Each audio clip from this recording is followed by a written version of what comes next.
Halo, selamat malam teman-teman semua. Aduh, mohon maaf ya tadi videonya terputus karena tiba-tiba di daerah saya hujan deras. Selamat datang di 100% chat, 100% film chat, Road to the Festival. Nah, malam ini tadi mungkin teman-teman yang sudah sempat menonton sebelumnya. Malam ini tamu kita adalah Technia Dinata. Jadi mungkin tanpa berpanjang-panjang saya akan menghadirkan Technia ke ke ruangan ini kali ya. Jadi Technia itu adalah seorang sutradara, produser film, dan lain-lain. Tadi Technia sudah sempat menceritakan, dan ini akan saya undang Technia kemari untuk langsung berbicara langsung.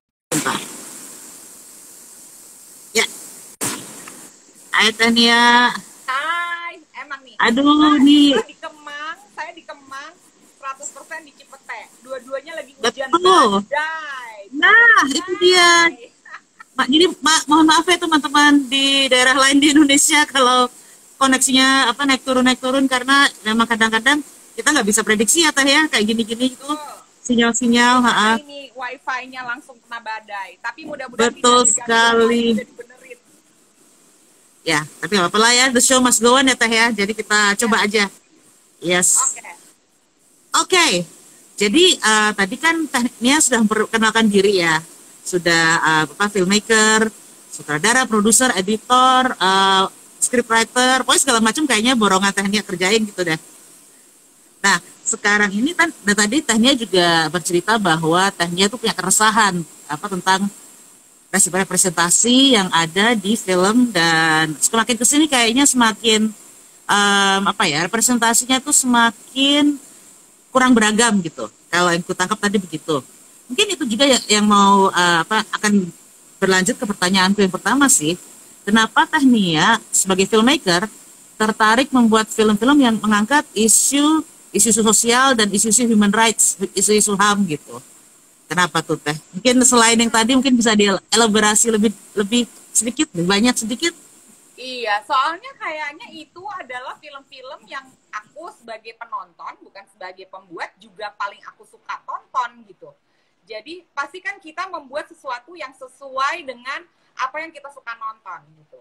Jadi dari aku remaja sampai aku kuliah, mahasiswa, sampai aku menjadi profesional yang masih muda, turun ke dunia film, sampai aku punya anak, sampai apa tuh, selera menonton genre pilihan aku tuh memang kalau dokumenter pasti aku suka banget. Karena itu udah jelas membahas mengenai pengetahuan kita yang tidak berada di dunia tersebut, kita diajak melihat realita. Jadi kita sebagai penonton diajak untuk ikut merasakan konflik, merasakan ketidakadilan, merasakan menjadi yang terpinggirkan lewat semua dokumenter yang aku tonton dari zaman aku kuliah misalnya. Terus film-film yang aku suka, misalnya film naratif atau fiksi, kalau banyak yang bilang itu drama aku memang suka drama yang juga menceritakan tentang struggle, social struggle, gender struggle, acceptance, sister struggle, sisterhood. Aku juga selera nontonnya juga gitu ya. Jadi komedi tapi yang satir, yang dark comedy gitu. Jadi ya memang jadi automatically apa yang aku tulis, apa yang aku tuangkan juga akhirnya ke arah yang itu gitu. Karena that's what I like to watch dan that's what I like to make. Akhirnya kan berkesinambungan gitu ya jadinya Rain. Karena pasti orang begitulah, rata-rata semua yang dibikin pasti yang dia suka juga gitu ya. Sehingga ya jadinya seperti itu. Dan aku merasa bahwa film-film yang aku suka tonton itu di Indonesia itu termasuk film yang sebenarnya jarang terjadi gitu ya, jarang kita lihat di layar kaca maupun layar lebar, sehingga ya kenapa nggak dibikin yang seperti itu gitu. Jadi makanya kalau ada film Indonesia yang kayak begitu, film dokumenter, pasti aku nomor 1 nonton. karya orang lain pun. Ya. Nah, itu kan Teteh dulu mulainya tahun 2000-an ya Teh ya. Yang mana mungkin tantangannya agak sedikit beda dengan sekarang gitu. Karena mungkin teknologinya juga beda, kemudian apa ya? Aku nggak tahu, tapi apakah censorship-nya juga beda atau enggak gitu. Dan apa mungkin pemetaan minat masyarakat terhadap film dan mungkin literasi film penonton Indonesia juga beda gitu. Nah kalau Teteh sendiri gimana merasanya Teh? Kalau misalkan dibandingkan dulu ketika Teteh mulai masuk ke perfilman, mulai apa ya, ya masuk ke perfilman lah ya. Dan dengan sekarang yang Teteh udah mungkin 10-20 tahun ya kali ya di dunia perfilman. Maaf kalau salah angkanya ya, tapi maksudnya kan udah cukup lama tuh. Itu apa yang Teteh rasakan Teh dan apa yang mungkin sudah Teteh observasi selama ini? Yang aku rasakan adalah sebelum ada digitalisasi, semua yang digital masuk, orang bisa nonton dengan mudah, yang aku rasakan adalah apresiasi penonton untuk datang ke bioskop tuh tinggi, lebih tinggi di zaman itu.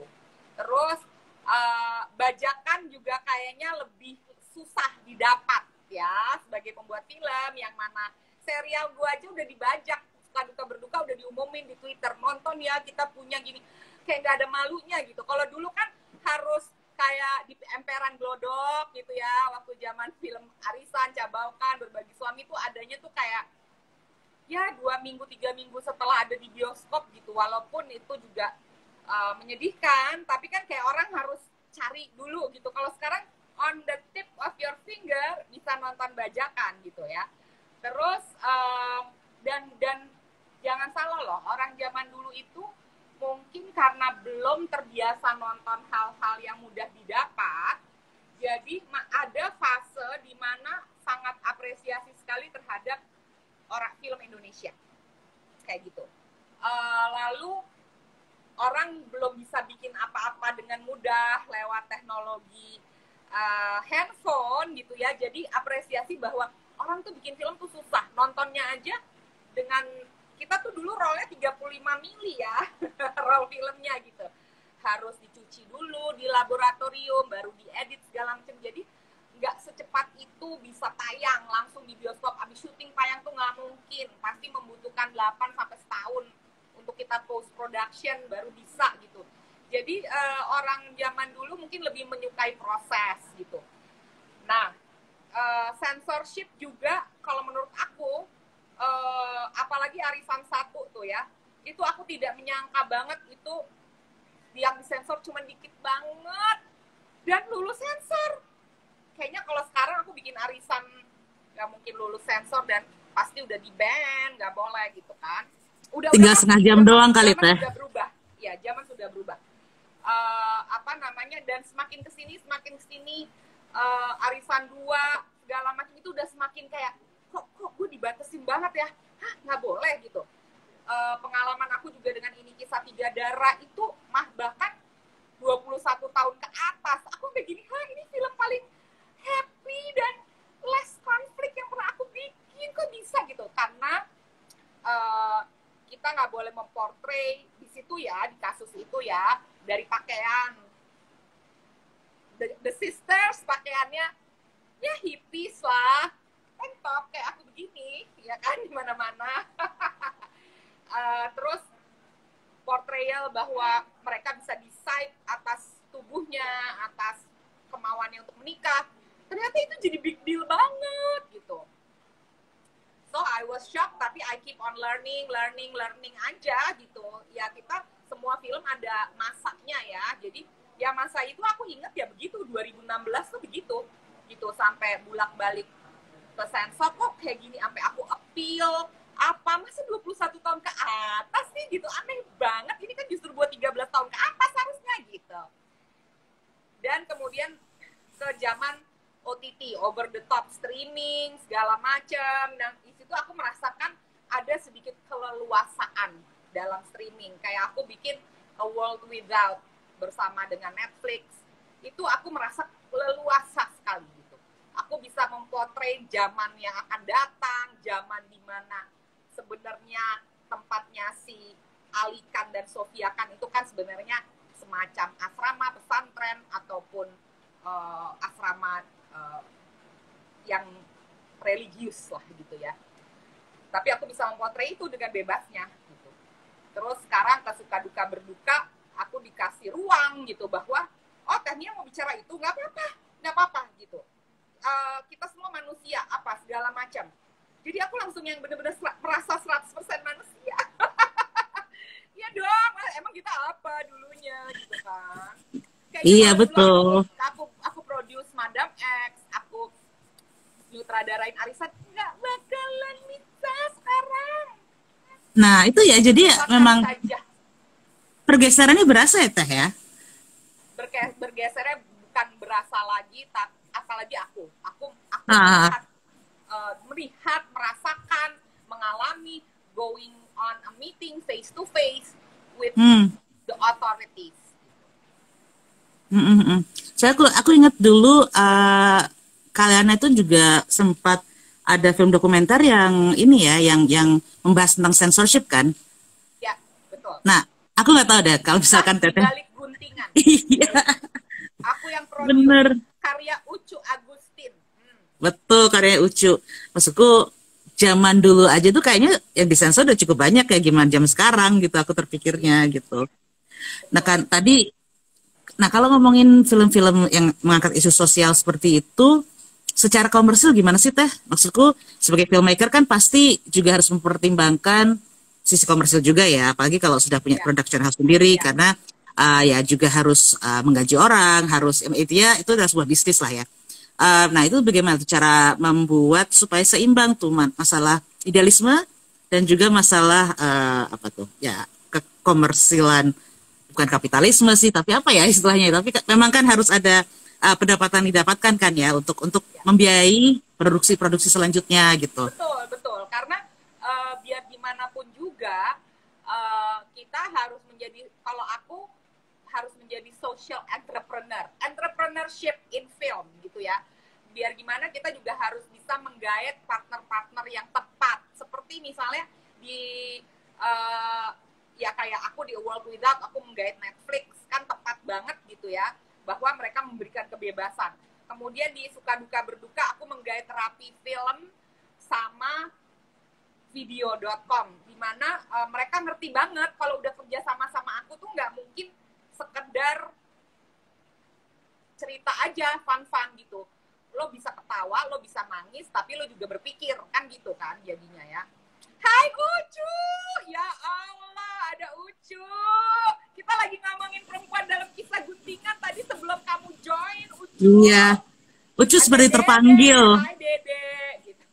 Terus ya jadi maksudnya akhirnya ya maksudnya ini aku juga belajar berpartner dengan partner-partner yang baru gitu. Karena biasanya tuh aku kerjain apa-apa sendiri gitu kan ya. Ya partner-partner aku ya filmmaker lain yang aku lagi produce, co-writer aku gitu kan. Jadi ya itulah, Rain tahu siapa aja yang udah sepikiran dan sefrekuensi gitu kan. Nah sekarang aku harus belajar berpartner dengan yang lain, tapi ternyata berpartner dengan yang lain itu kalau kita bisa mengkomunikasikan betapa penting representasi di layar Indonesia, mau layar kaca, mau layar lebar, betapa penting bahwa mereka itu juga kita memanusiakan karakter-karakter yang terpinggirkan. Akhirnya accept gitu ya, di-accept gitu. Kita nggak membuat kisah-kisah yang vulgar atau mereka tidak harus tragis, mereka juga bisa berkontribusi di keluarga, mereka juga bisa berkontribusi di bidangnya masing-masing, ceritanya nih, karakternya ya gitu.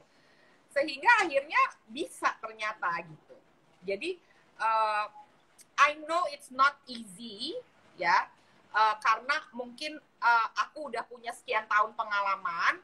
Mungkin buat teman-teman yang ada di sini yang join juga pasti banyak di antara kalian adalah filmmaker. Nah, kata Anjar pun, Bunia bikin Arisan 3 dong, reveal Bapak Talu. Lita berhijab, si kembar nikah kali ya. Ember. Itu yang namanya Cut Mini, Aida, itu dua-duaan udah masing-masing udah bikin plot sendiri, tahu nggak sih, udah punya geng arisan tetap berjalan dan terus ingin merealisasikan itu gitu. Sorry derail, tapi ya itu. Jadi kita perlu berpartner dengan aktor-aktor yang tepat ya, yang juga menyadari pentingnya representasi. Kita juga perlu berpartner dengan co-producer yang tepat. Kita juga perlu berpartner dengan streaming service kayak OTT ataupun bioskop gitu loh, yang mau menyadari bahwa ini nih kita nggak bisa seragam nih. Dunia ini tidak seragam. Kalau seragam apa enaknya ya gitu. Dan sebenarnya kita juga bisa mulai membiasakan diri lagi.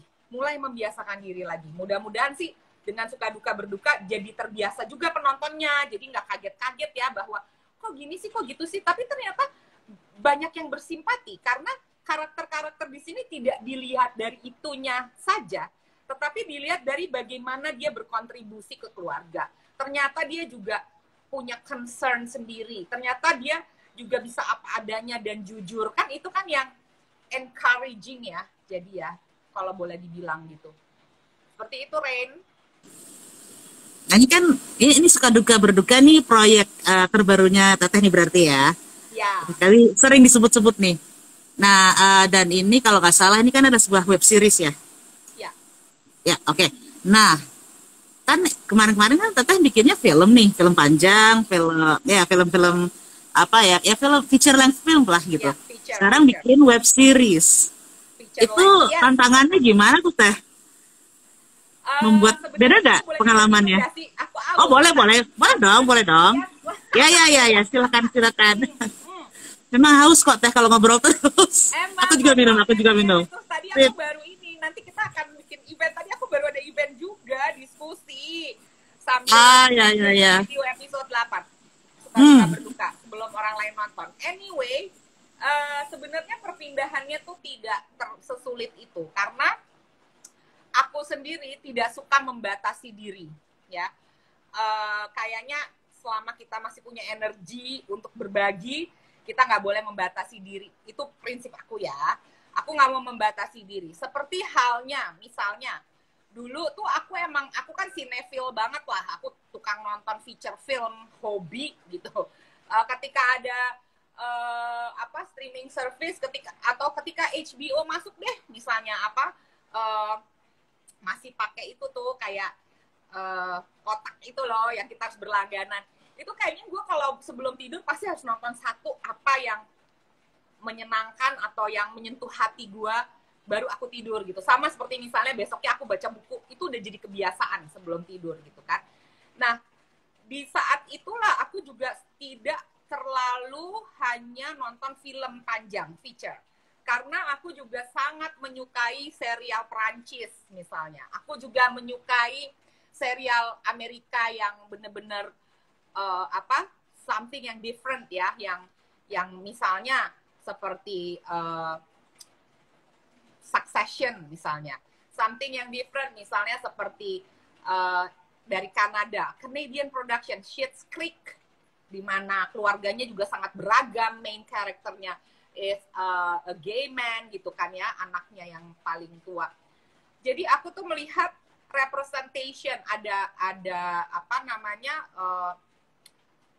pose, ada segala macam yang kemudian ada periode di mana aku kurang suka action hero ya. Maksudnya aku suka, aku enjoy, tapi aku nggak nyari gitu ya. Sehingga aku merasa kok di Hollywood nih ada periode nih kayak 5-6 tahun belakangan, either kalau nggak superhero, kayak kehabisan ide ya gitu. Selalu adaptasi dari buku gitu ya. Jadi kayak kehabisan ide orisinil gitu. Sementara ada film-film yang ide orisinil tetapi tidak terdengar gaungnya gitu. Sampai harus nyari di mana nontonnya segala macam, apalagi kita di Indonesia gitu. Kalau aku lagi ke festival aku bisa nonton di luar negeri. Tapi pandemi terus hit, wah gimana nih, untung ada OTT ya kan. Jadi ada Amazon Prime, ada Apple TV, ada whatever yang ada itulah gitu ya, Netflix segala macam. Akhirnya aku bisa menonton dan itu menjadi sebuah apa ya, sebuah bukan hanya hiburan tapi tempat untuk berpikir. Kayak Julie Delpy aja dia bisa bikin series di Netflix tentang Julie Delpy itu sama aku umurnya ya, 52, 53, di mana dia aja dari aktor Prancis Amerika, dia bisa mendirect, dia menulis tentang Woman on the Verge judulnya, limited series juga, 8 episode, tentang ibu-ibu yang kebingungan dengan segala macam, endingnya pandemi. Jadi itu kayak apa ya, kayak it's another form of communicating and another form untuk merilis segala macam creative juice, keresahan yang ada gitu. Aku juga lihat ya, Julie Delpy kok bisa bikin ya, oh ternyata dia tuh resah, dia ini, dia itu, menginjak usia di atas 50. Kan semua orang punya stage-stage kehidupan sendiri ya. Jadi aku merasa bahwa bikin serial ini juga merupakan kayak apa ya, kayak sebuah helaan nafas gitu. Helaan nafas aku, adekku, ini nulisnya bertiga nih, sama adekku, adik kandungku, dan adik sepupu aku. Dimana itu lagi zaman pandemi. Yang awalnya, tadinya emang mau dibikin film cuma jadi panjang. Akhirnya kita bikin, kenapa nggak serial yang limited ya, karena kan emang harus ada endingnya, nggak dipanjang-panjangin, nggak dipaksa-paksain gitu. Jadi proses kreatifnya tuh begitu, tapi emang kebanyakan hampir 80% proses kreatif aku, nggak semua orang ya, diawali dari keresahan. Pasti, kalau aku 80% gitu. Nah, dari keresahan itu kemudian dikemas ya Teh ya, menjadi tontonan-tontonan yang menarik untuk banyak orang, sehingga mungkin orang juga jadi ikut apa ya, ikut bukan mendalami keresahan sih, tapi jadi itu kan ketika aku kebayangnya ketika Teteh membuat film itu kan Teteh berbagi ide pada orang gitu, dan ketika orang menonton filmnya, mereka juga kemudian bisa semacam ikut urun rembuk atas ide tersebut gitu kan. Nah, kemudian kan cara pengemasannya kan juga macam-macam ya Teh ya, kayak dengan filmografi Teteh yang sekian banyak itu, ada yang apa ya, ada yang genrenya drama, ada yang genrenya komedi, ada yang dramedi juga gitu, kayak misalnya duka berduka, kulihat ini kan lebih ke dramedi kali ya, drama tapi komedi ya, nih drama, gitu. tapi mungkin lebih ke dark comedy. Dark comedy ya. Satir ya, betul. Ya. Nah, kalau menurut Teteh apa sih yang apa ya, yang membuat komedi ini menjadi suatu pilihan untuk mengangkat isu-isu yang berat? Karena kan mungkin selain Teteh juga banyak ya yang melakukan hal tersebut gitu. Karena aku lihat sesuatu yang dikemas secara komedi itu kayaknya akan lebih menarik minat orang untuk nonton gitu. Ya. Mm-hmm. Oke, satu hal ya. Ini di sini ada Astrada gue nih, si Dini. Ada adekku si Kashogi nih ceritanya, lihat. Satu hal ya, sebenarnya ketika kita menuangkan itu di sebuah skenario, kita juga nggak berpikiran kita mau mengemas. Kita nggak berpikiran kita mau mengemas. Karena apa? Karena kebanyakan juga itu selain dari keresahan kita ketika kita menulis, itu juga bits and pieces of our own life experience. Personal. Rata-rata semua film aku personal, ya. Jadi apakah ketika aku lagi nulis sama Lucky, apakah aku lagi nulis sama adikku dan adik sepupuku, apakah aku lagi nulis sendiri, apakah aku lagi nulis arisan sama Joko waktu itu, apakah Wiki Express, itu semua tuh pasti ada keresahan sama ada pengalaman personal gitu kan ya. Jadi masukinnya itu tuh kayak 50 or 60% probably the dialogue that has been happening, pernah terjadi. Makanya kita bikin dialog itu, kita masukin, waktu itu kita ini ngomong gini, inget gak lo gitu kan.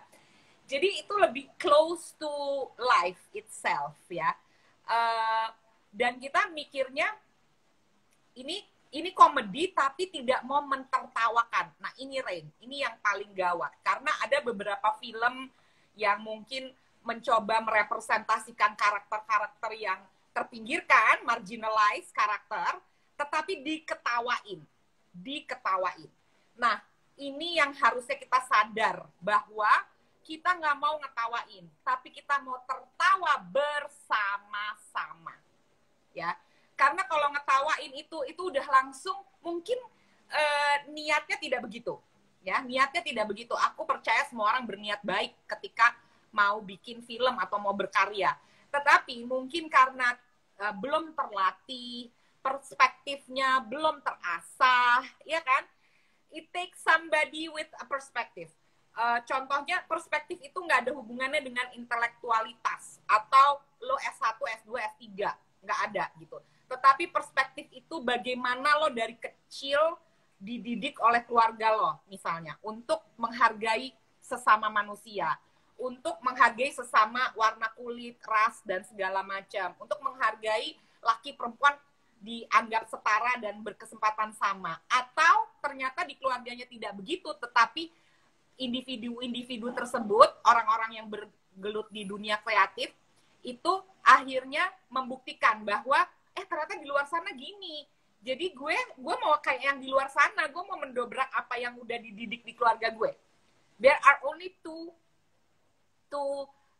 cuman ada dua kemungkinan menurut aku ya. Either it's in you, karena di keluarga kamu, atau ya aku bilang keluarga tuh bukan cuman yang sedarah daging ya, tetapi keluarga kos-kosanmu, keluarga waktu kamu mahasiswa, you have your own clique of friends, ibu kos, bapak kos yang ternyata sangat memberikan wawasan, membuka wawasan dan perspektif, itu bisa gitu. Jadi keluarga is not only blood menurut aku, tapi akhirnya kita jadi tumbuh seperti itu gitu. Jadi jadi tidak dengan serta-merta kita mau kemas gini, enggak gitu. Tetapi kita harus sadar bahwa ini kita nggak mau mentertawakan karakter kita ya, kita mau tertawa bersama, sama-sama gitu. Jadi kita mau tertawa bersama ya, kita mau kalau emang terharu ya terharu bersama-sama. Jadi itu sih sebenarnya yang sebelum kita mulai tuh kita harus punya intention seperti itu sebenarnya gitu. Jadi nggak ada yang di-stigmatize, di-stigma, atau dicap atau kita ngejudge karakter kita tuh nggak ada gitu. Bahkan kalau di Suka Duka Berduka ada karakter yang dimainkan oleh Shalom, ceritanya dia jadi influencer segala macam, yang di pengajian aja dia selfie, bikin story 40 hari, 3 harian, 7 harian. Tapi kita nggak tahu kehidupan dia sebenarnya gimana, baru di episode 6 baru kelihatan bahwa it's their life, it's their income ternyata. Ya kan, kita kan juga nggak bisa ngejudge loh, anak sekarang gini-gini, tapi ternyata itu income-nya dia bisa menghidupi keluarganya, menjadi backbone dari keluarganya. Kan akhirnya kita nggak bisa ngejudge. Itu juga yang aku baru belajar gitu, bahwa anak sekarang gampang banget sih cari duit gini-gini, kita susah-susah bikin film berbulan-bulan gini-gini kan lain ya sama media-media yang baru sekarang yang ada di YouTube lah apa. Tapi ternyata ya semua orang punya jalannya masing-masing gitu. Jadi karena kita lagi ngobrol soal di balik layar Suka Duka Berduka dan semua di balik layar berkarya, ya itu sih sebenarnya. Jadi ketika kita bikin karakter, itu not necessarily yang namanya antagonis itu harus jahat, ya kan? Ya sama seperti kehidupan nyata ya Teh ya, maksudnya tidak serta-merta orang yang kita anggap jahat itu 100% jahat gitu, karena manusia kan memang punya berbagai sisi dalam dirinya kan ya, ada sisi baik, sisi hitam, sisi putih, sisi abu-abu lah katakan. Jadi memang semua orang nggak bisa. Iya, jadi memang betul ya bahwa aku setuju sih bahwa kita tidak bisa ngejudge orang tuh secara secara superficial, secara permukaan aja gitu, kayak ketemu sekali terus kayak feeling gue nggak enak deh sama orang ini, ya belum tentu juga gitu. Tapi iya setuju sih Teh dengan itu. Nah itu tadi kalau misalkan ngomongin tadi komedi, berarti lebih ke kita mentertawakan kehidupan bersama gitu ya Teh ya. Instead of laughing at someone gitu. Jadi kita tidak mentertawakan seorang, tapi laugh together. Karakter itu gitu, nggak mengkerdilkan karakter itu, tidak. Ya. Nah kalau secara ini mungkin melihat ke belakang sedikit ya Teh ya. Kalau dulu kan film-film teteh yang komedi itu, maksudnya kan semua film teteh kan seingatku semua pasti ada Ada isu sosialnya lah nyelenehnya ya. gitu. Ada nyelenehnya, ada isu sosialnya segala macem, adalah semua gitu. Nah, kalau yang film komedi itu dibandingkan dengan film drama, secara penerimaan di penonton Indonesia gimana sih? Apakah sama aja atau ada yang lebih disukai mungkin kalau melihat dari penjualan Lebih tiket sih. misalnya ya? Iya, iya.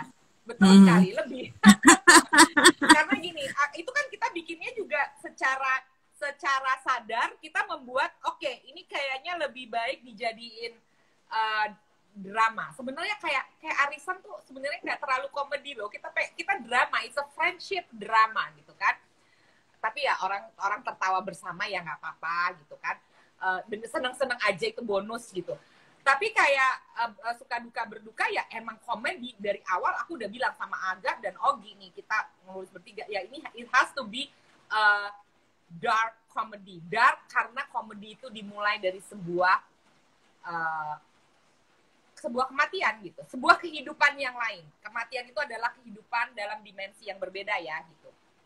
Jadi akhirnya ya kita setuju begitu, tetapi ya kita nggak mau ngetawain karakternya, tetapi kita mau tertawa bersama karena kita juga ngetawain diri kita sendiri sebenarnya gitu.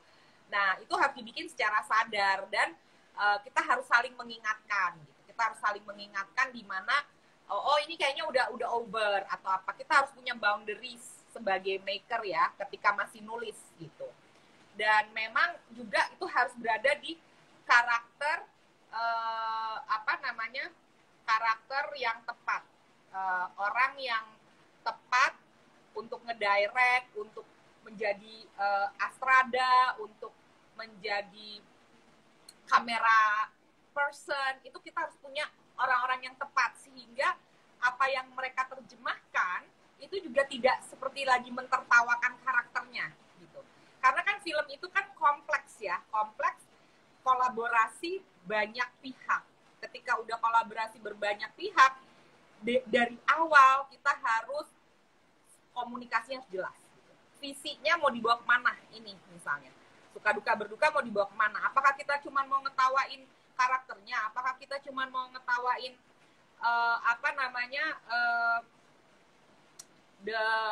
Omar dan si Rashid yang memang gay gitu ya, kita enggak gitu, kita semua tuh harus bisa kita tertawakan bersama-sama kita juga karena mungkin ada diri kita sebenarnya di dalam masing-masing orang itu gitu kan.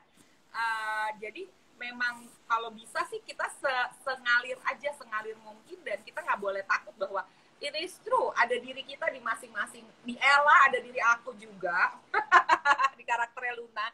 Karakternya Mita ada aku juga, tukang ngatur-ngatur adik-adikku, misalnya kayak gitu-gitu. Jadi semua representing the human psychology. Seperti itu. Menarik. Oh ya, teman-teman yang ada di sini, kalau ada mau bertanya, silahkan ditulis aja ya. Nanti kalau waktunya cukup, akan dijawab semua oleh Tehnia. Langsung todong aja. Tadi ada yang udah nanya Arisan 3, oke, nanti ya. Menarik sih kalau ada Arisan 3 sih Teh. Itu kan dulu Arisan 1 dan Arisan 2 juga jaraknya cukup lama ya, 10 tahun kurang lebih ya. 8 tahun. Iya. Ini sekarang sama yang sekarang 3 ke 2011 8 tahun. Jadi harusnya kemarin ya 2019 ya. Pas pandemi ya. Gimana dong? Terus kita juga ngelihat aduh kalau kita mau bikin, kita udah ada nih isunya nih Arisan 3. Aduh. Lolos sensor nggak ya? Langsung ke ini loh, Teh, langsung ke OTT berarti. Serem, iya. Nanti deh ya, pelan-pelan. Sebentar. Kalau setengah-setengah tuh kayak nanggung gitu nggak sih, Ren? Iya, benar sih. Maksudnya sayang sih kalau misalkan, kan bikin film juga tidak murah toh gitu. Jadi betul harus sekali. dipersiapkan secara matang. Iya, dan aku percaya semua ada masanya. Mungkin Ya. Arisan belum cocok di masa sekarang ini. Betul. Karena coming out-nya udah ada di Arisan 1, ya kan? Kan masalahnya harus lebih dewasa lagi gitu. Tapi ini Ya, tapi jadi menarik sih tadi yang tadi berkomentar tentang Arisan 3 adalah tentang pergeseran nilai mungkin ya. Dari yang mungkin sekarang kita juga melihat ada pergeseran nilai yang dipercaya, ada yang dari konservatif menjadi lebih terbuka, tapi ada juga yang dari yang semulanya lebih terbuka menjadi lebih konservatif gitu. Ya, Dan betul. mungkin ya kan itu juga ya nggak tahu deh Ya itu mungkin apakah teteh challenging-nya, juga sangat-sangat iya benar challenge-nya sangat-sangat juga challenging. di situ juga gitu. Ha-ha. Betul, Um, betul, betul.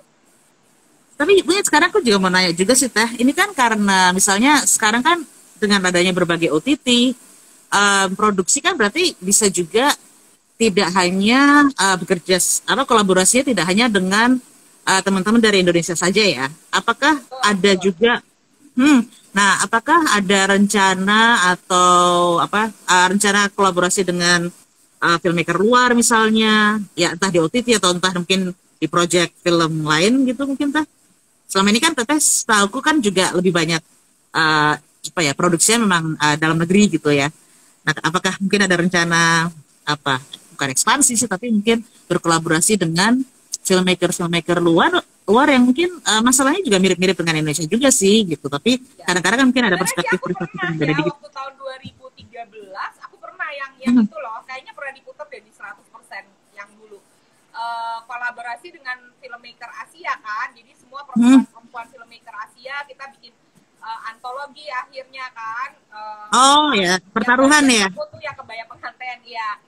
Ya, ya, Terus ya. itu diputar di sana karena memang concernnya adalah memang tentang isu-isu yang berhubungan dengan identitas seksual gitu. Hmm. Jadi itu udah pernah gitu karena kita semua tuh mengalaminya. Jadi memang di tahun 2013 tuh udah mulai tuh pergeseran bahwa kebebasan berekspresi lebih berkurang. Terus kita tuh filmmaker perempuan dari Asia tuh merasa kayaknya kita perlu berbuat sesuatu gitu. Waktu itu kita udah pernah. Cuman ya mungkin kesini-sini memang belum belum kayaknya emang mungkin udah saatnya aku hubungi mereka lagi. Habis sering ngomong gitu. Cuman maksudnya ya it's a possibility banget gitu untuk melakukan itu gitu dan apa namanya sekarang sih mungkin karena banyak sekali streaming service dari luar yang akan ada di Indonesia mulai akhir tahun ini dan tahun depan itu kita memang sudah menyiapkan beberapa gitu ya beberapa yang memang juga agak sedikit berbeda ya kan maksudnya kayak suka duka berduka kan berbeda gitu kita pengen gerbangnya udah terbuka nih dengan kerjasama video kerjasama dengan Raffi Film, Kaliana, kita bertiga udah mulai membuka gerbang. Nah, aku mencoba membuka gerbang dengan streaming service yang dari luar untuk juga bisa memberikan mereka bahwa Indonesia tuh ada cerita-cerita kayak gini dan penontonnya ada gitu. Jangan sama-sama lagi kalau udah masuk ke Indonesia terus lo sama-sama lagi buat apa gitu kan. Jadi emang lagi mulai ke sana gitu dan sebenarnya mereka juga udah mulai nonton suka duka berduka ya ternyata di luar negeri bisa ditonton, Ray. Terus maksudnya yang Wow, congratulations, kan? Teh. Banyak itu. Waktu awal sih kayak episode 1 sih episode 1 ke 2 ya, 2 masih what gitu kan karena ada makan brownies ya gitu. Tapi begitu udah ketiga oke, langsung mereka kayak oke gitu. This is something different ya yang mana sekarang kita lihat deh ya, aku tuh lagi favorit banget sama satu juga Hulu kalau di luar. Itu tuh Hulu tuh banyak banget memberikan alternatif tontonan ya, yang bener-bener sangat manusiawi, sangat sederhana, tapi kita tuh nggak pernah kepikiran ya bahwa orang people African American has been quiet gitu ya dengan isu-isu tertentu itu ternyata diomongin dengan belak-belakan gitu. Jadi aku ngerasa bahwa gila Indonesia banyak banget yang harus diomongin gitu karena yang namanya film baik serial maupun feature it's a conversation harusnya itu bukan lagi sebenarnya dari dulu aku percaya bahwa film is a conversation it's not only a one direction monolog kita nggak bermonolog loh tapi it's a conversation. Baik misalnya dengan dunia digital sekarang kita bisa conversing, setuju gitu kan, katanya Karina Rahma. Iya kan, film is a conversation.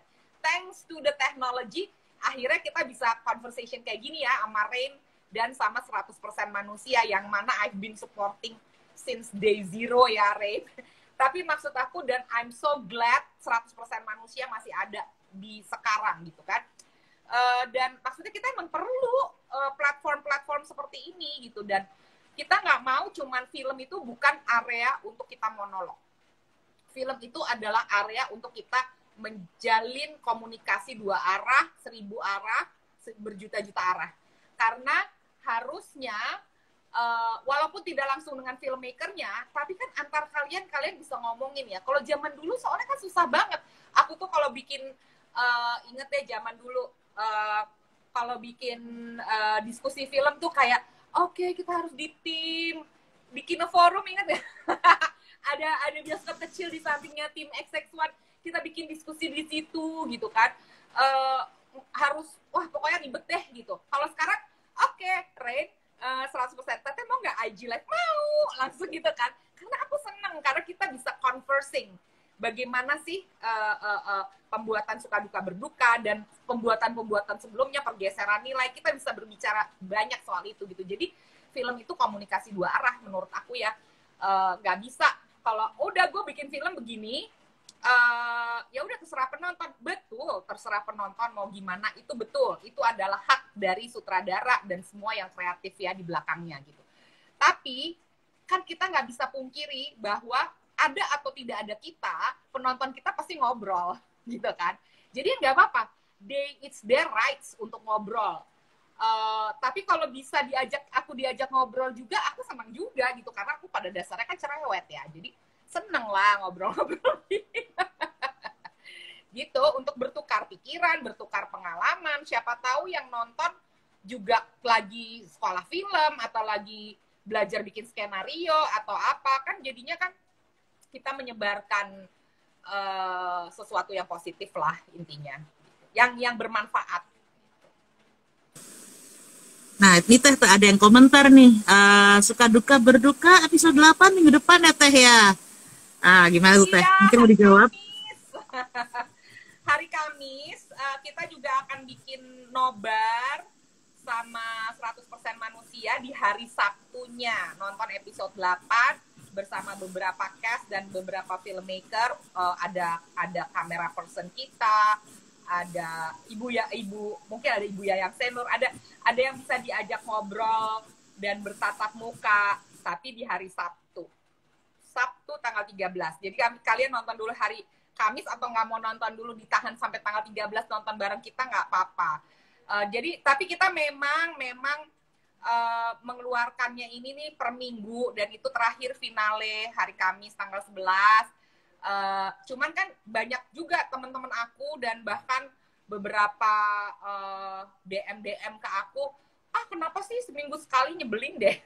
Aku mau nonton aja sampai nanti nunggu yang 8 baru nonton lagi, ya nggak apa-apa juga. Binging ya Teh ya? Ini Anggi Hakim tuh, proses nonton mulai dari baca-baca review sebelum nonton, ajak temen yang suka nonton, sama setelah nonton pasti diskusi. Betul sekali. Oh iya, betul, kan? Betul banget itu.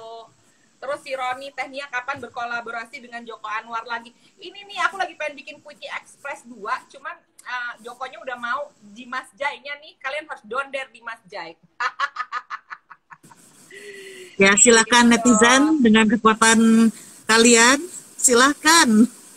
Iya, memberikan pesan pada kakak Dimas Jai.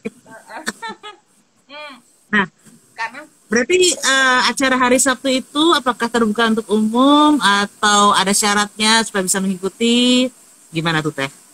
Sebenarnya acara hari Sabtu itu terbuka untuk umum, untuk followersnya 100% manusia, dan juga suka duka berduka, ada Instagramnya ya, @sukadukaberduka. Ada art director Riko Marpaung join. Hai Riko. Terus art director A World Without. Nah, tapi seatnya kan terbatas ya, hanya 30 seat. Jadi ya kalau bisa langsung reserve aja ke suka duka berduka atau ke 100% manusia untuk supaya seatnya dapat. Karena cuma 30 gitu. Bisa DM atau apa ya, pokoknya inilah kasih datanya ke suka duka berduka atau 100% manusia. Kayaknya caranya simple gitu aja ya, Ren? Iya. Kalau nggak salah nanti juga ada kuis kalau nggak salah.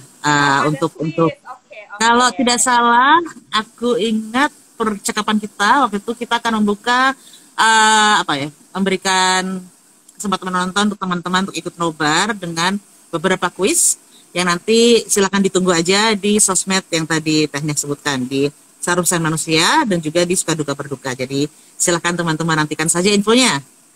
Gitu lomba sih. Ya, Lomba yang fun. Biar seru. Karena kan nih kan misalnya 1 juta viewers, kan nggak mungkin semua ditampung dalam ruangan untuk 30 orang kan ya. Jadi kan ya pasti ya mungkin ada sedikit ada sesuatu dulu gitu ya. Gitu. Makasih pada Andi Hakim katanya mau bikin cabaukan lagi. Lucu banget sih Andi ini, lomba mirip-miripan Yoe. Jadi aku akan berusaha, kayaknya tanggal 13 kita akan berusaha supaya Yoe bisa hadir karena dia tuh di Surabaya. Tapi kita pengen Yoe hadir karena tadi ini sebelum ini kita juga ada diskusi dan nonton pada nanyain, gila itu kok bisa dapetin Yoe sih gitu. Maksudnya ya itulah dia, kita betapa ribetnya waktu casting karena Yoe itu adalah karakter sesungguhnya asisten rumah tangga yang sudah berpuluh-puluh tahun kerja di keluarga kita gitu kan. Iya emang Yoe lucu dan itu serius asisten rumah tangga kami itu namanya ya Yoe. Karena apa? Karena dia namanya Sum. Tapi kalau dipanggil Sum gitu, tolong ini dong Yoe, pasti gitu. Jadi serius orangnya ada, tapi Yoe yang sebenarnya ada, tapi yang ini dimainkan oleh Mbok Tun dengan juaranya. Kita mau coba untuk ajak dia tanggal 13.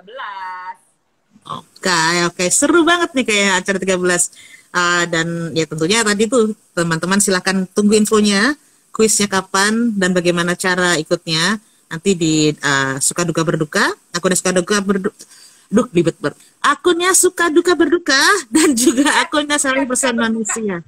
Suka Duka Berduka. Yes. Ada Alia dari Festival Film Dokumenter. Gitu. Iya. Ya, mudah-mudahan Jogja, Jakarta, Ucu tuh sekarang tinggal di Maryland. Di DC ya. Yang beberapa dokumenternya aku produserin juga. Ternyata bisa loh nonton dan ada English subtitle kalau di luar negeri. Oh, jadi video ini bisa diakses tidak hanya di Indonesia tah ya, yang di luar negeri juga bisa akses ya? Jadi lebih ke website-nya aja, bisa diakses ke website-nya. Oke. Jadi teman-teman yang saat ini berada di luar negeri, coba aja silahkan dicoba tuh menonton Suka Duka Berduka di video.com. Iya. Tadi kupikir dia geoblog gitu teh, enggak ya ternyata ya? Enggak, ternyata. Jadi beberapa temen aku dia ngajar film di Amerika, profesor gitu, pada nonton gitu karena karena mereka bilang gila, ternyata mereka juga pengen lihat bagaimana keluarga Indonesia ya, everybody itu universal lah ya, bicara soal yang meninggal, terus bagaimana kakak beradik, dan ternyata di dalam keluarga itu karakter, preference seksual, segala macam-macam gitu kan. Jadi ya itu sebenarnya ya cukup universal gitu. Setuju sih kalau itu bisa kayaknya seperti yang tadi Teteh sudah sampaikan tadi, kita pasti bisa relate dengan satu atau bahkan lebih dari satu karakter di situ sih. Iya. Dan kita kayak ngeliat, oh ini kayak gue pernah begini gitu. Iya. Aduh, ini kok gue kayak semacam hold out ya gitu. Dan maksudnya kalau aku sih lebih I wish kalau aku tua aku bisa kayak NJT. Iya sih. Itu memainkan karakter yang sangat tidak biasa di perempuan berumur di Indonesia kan biasanya ya ada stereotipnya lah gitu kan. Dia dengan leluasa dan luwesnya memainkan yang keluar dari stereotip juga kan sebagai nenek jalan terkukur itu gitu. Jadi aku ngelihatnya sih ya semuanya bisa sangat-sangat inilah dedicated lah pemain-pemain itu, dan aku berterima kasih banget sama mereka karena mereka juga sebenarnya excited kalau waktunya masuk sih, mereka pengen banget datang juga tanggal 13 kan gitu. Cuman pasti udah ada kerjaan lain, kalau syuting lainnya udah selesai mampir kan gitu ya, Re. Iya betul. Ya siapa tahu nanti bisa bikin event lagi kali Teh yang mungkin lebih besar, siapa tahu ya. Bisa mendukung 100% Manusia Festival. Amin, amin. In October, right?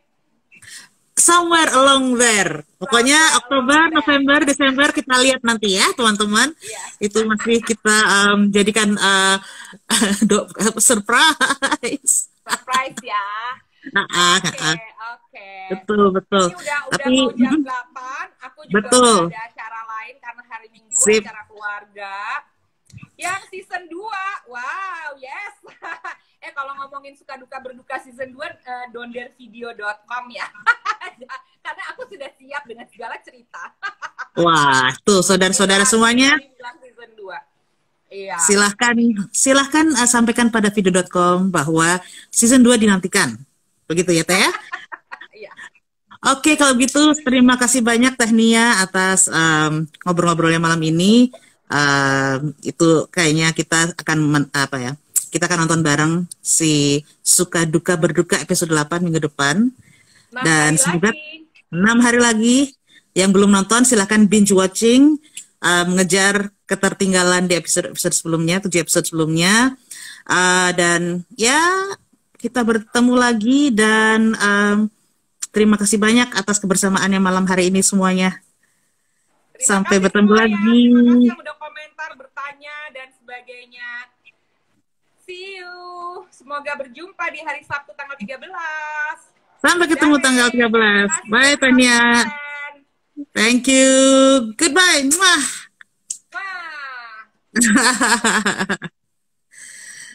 Ya teman-teman, terima kasih juga atas kebersamaannya malam hari ini. Saya juga Rain Cuaca, Festival Direktur 100% Manusia Film Festival, undur diri dan kita bertemu lagi di Film Chat selanjutnya di minggu depan. Dan juga di acara Teh Nia tentunya. Ya, selamat malam, selamat beraktivitas lagi, dan selamat menyambut hari Senin besok. Jangan galau. Terima kasih. Stay safe, stay sane, and have a good night. Bye.